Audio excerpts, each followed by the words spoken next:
અને મિત્રો અમારે ત્યાં આવો તો તમે ગાડીમાં બેસીને પણ ચારે બાજુ રોડ છે, ડામર પટ્ટી છે, પુરુષોત્તમનગર જીતોડ રોડ.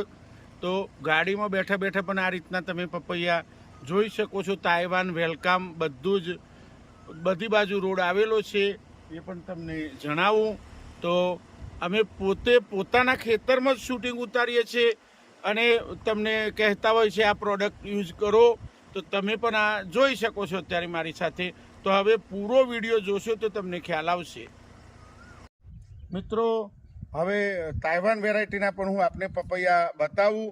અને પપૈયાની અંદર હવે ઓર્ગેનિક મેટરની અંદર અમે આ રીતના છાણિયું ખાતર પણ કમ્પોસ્ટ બનાવીને નાખ્યું. અને એ પણ તમારે ધ્યાનમાં લેવું. અત્યારે અમે તાઇવાન વેરાયટીના 34,000 છોડ 34 એકર વાવેતર કરેલું છે અને વેલકમ વેરાયટીના 6,000 છોડ અમે વાવેલા છે.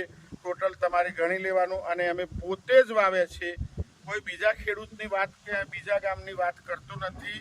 હાજીપુર હિંમતનગર તાલુકામાં મેં પોતે જ આ વાવેતર કરેલું છે, એ ધ્યાનમાં લેવું.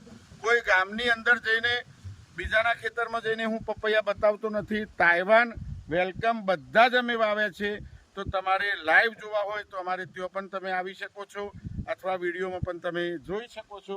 અને મિત્રો આ 20 માર્ચ 2026નું જે વાવેતર છે એ પપૈયાની હાઈટ પણ તમે જુઓ. ઘણા મિત્રો કહે હાઈટ વધે તો આમ થાય તેમ થાય. થડની જાડાઈ પણ બતાવો ભાઈ.